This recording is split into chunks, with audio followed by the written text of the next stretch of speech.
पिंपळा झाड असू द्या किंवा ते समोरचं जे वडाचं झाड आहे ते झाड असू द्या, हे सगळे 70, 75, 80 वर्ष जुने झाडं आहे.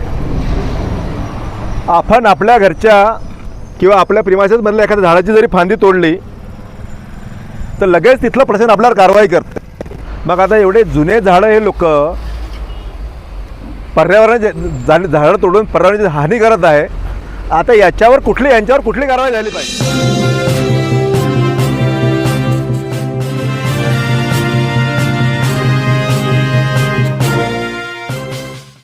भारत में बिना अनुमति पेड़ काटना एक गंभीर अपराध है और इसके लिए कड़ी सजा का प्रावधान है. बिना अनुमति के पेड़ की छंटाई करने पर 20,000 रुपए तक का जुर्माना लग सकता है. बिना अनुमति के पूरा पेड़ काटने पर 60,000 रुपए तक का जुर्माना लगाया जा सकता है. भारतीय वन कानून 1927 के तहत बिना अनुमति पेड़ काटने पर 6 महीने से लेकर 3 साल तक की जेल की सजा हो सकती है. कुछ मामलों में, खासकर वन संरक्षण अधिनियम के उल्लंघन पर 5 माह की कारावास और 5,000 रुपए का जुर्माना भी लग सकता है. सुप्रीम कोर्ट ने पेड़ों की अवैध कटाई को मानव हत्या से भी बड़ा अपराध बताया है और पर्यावरण संरक्षण के मामलों में कोई दया न दिखाने की बात कही है. बिना अनुमति पेड़ काटना भारत में एक गंभीर अपराध है, जिसमें भारी जुर्माना और जेल की सजा दोनों हो सकती हैं. पेड़ों के कटाई पर कानून का प्रावधान होने के बावजूद भी महाराष्ट्र, नागपुर जिले के काटोल तहसील के पास ग्राम लिंगा में 80 साल पुराना एक पीपल का पेड़ काटा गया. पूरे देश भर में एक तरफ पर्यावरण सप्ताह मनाया जा रहा था तो दूसरी तरफ काटोल तहसील में एक विशाल पीपल के वृक्ष की कटाई बेरहमी से हो रही थी. इस पीपल के पेड़ की हत्या किसी और ने नहीं बल्कि सरकारी अधिकारियों द्वारा की जा रही है. इस पीपल वृक्ष की कटाई पर आसपास के ग्रामीण इलाकों में बड़ा दुख व्यक्त किया जा रहा है.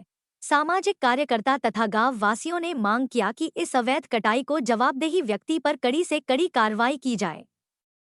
कार्रवाई की मांग करते हुए सामाजिक कार्यकर्ता मिलिंद देशमुख ने क्या कहा, हम सुनते हैं उनकी जुबान. सर्वांना जय महाराष्ट्र, जय शिवराय. आज आपण काटोल विधानसभेतील काटोलच्या बाजूला असलेल्या लिंगा या गावामध्ये उभा आहोत. गेल्या 2 दिवसाच्या आधी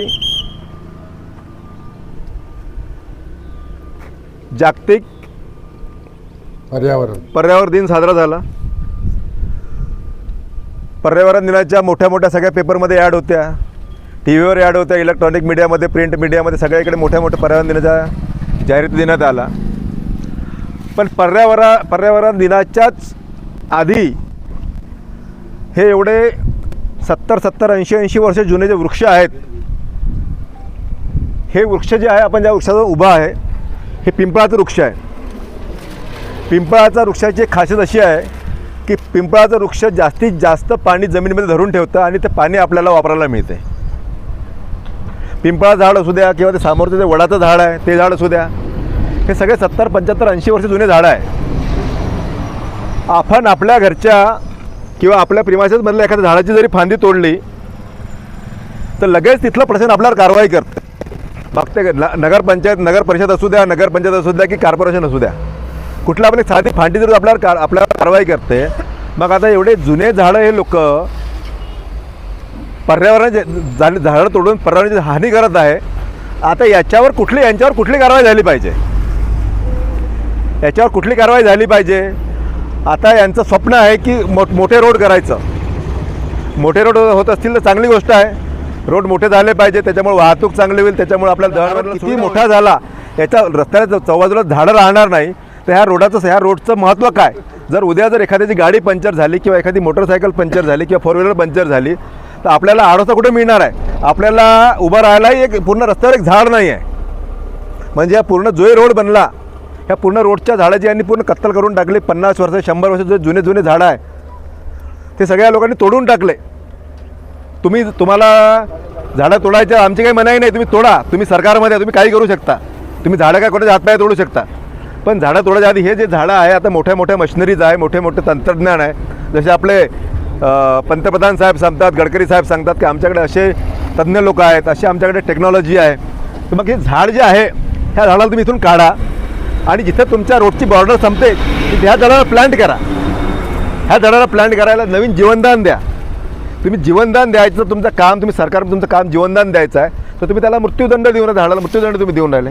मग त्या झाडात तुम्हाला एवढे वर्ष सावली दिली, या झाडात तुम्हाला एवढंसं ऑक्सिजन दिलं, हे तर झाडाचा दोष आहे ना. मी आता आपण घरच्या थोड्या झाडाची जरी फांदी जरी तोडली तर आपल्यावर डायरेक्ट फाईन लागते, आपल्यावर 100 रुपये 50 रुपये जो लागत मग आता यांनी एवढे मोठे मोठे झाडं तोडले, यांच्यावर काय केलं पाहिजे? यांनी ज्या डिपार्टमेंटच्या ज्या डिपार्टमेंटचे झाडं त्याची त्यांची यांनी परवानगी घेतली का? परवानगी घेतली असेल ना यांना मग दुसरा यांचं काहीतरी नियोजन काय असायला पाहिजे की हे झाड आपण कुठं लावलं पाहिजे. किंवा यांना रोड करायचा तर 5 वर्षात झाडाचं प्लांटेशन करा. 5 वर्षात तुम्ही झाडाचे रोडसाठी जागा ॲक्वायर करा. तुमच्या बॉर्डरला आधी पहिले झाडं लावा. 70-80 वर्षाचं झाड आहे आता हे. आता हे झाडं तुटल्याच्या नंतर इथं काही सोयच नाही आहे, उभा राहायला सोड नाही आहे, प्रवाशाला सोय नाही आहे इथं.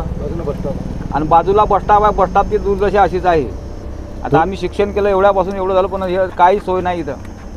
फक्त झाडाची छटाई चालू आहे, कटिंग चालू आहे, बाकी काही नाही. हे खोदाई काम करून ठेवलं आहे 2 वर्षापासून हेच चालू आहे. आता हे 80 वर्षाचं झाड कापलं तर गावकऱ्यांनी विरोध नाही केला करायला. विरोध म्हणजे कसा करणार आहे सर? कोणाचं काही चालत नाही, गव्हर्नमेंटचंच चालते. सरकारचं जे सरकार येणारी आहे झाड 70-80 झाडं लोक कापून टाकून राहिले. आता तुम्ही लहानपणापासून बस स्टँडवर येता, तिथं बसता झाडाखाली, झाडाच्या आश्रयानं बसतात, 4 दोस्त बसतात, गप्पा गोष्टी करता, घरी जाता. आता तुम्हाला इथं बसासाठी कुठे जागा आहे का? जागाच नाही आहे, ते उभे राहिले कुठं जागा नाही आता आहे. कितीही भयावह पावसाळा आला, कितीही उन्हाळा तपला तर तुम्हाला झाडाचा आसरा घ्यायला मिळणार नाही. कारण झाडं आता ते झाड नास्तिनवत होणार आहे, त्याच्यामुळं तुम्हाला उन्हाचे चटकेच घ्यावं लागणार आहे. हे जर तुमचं असं सुरू राहिलं, चालत राहिलं तर भविष्यात येणारी पिढी तुम्हाला कधीच माफ करणार नाही.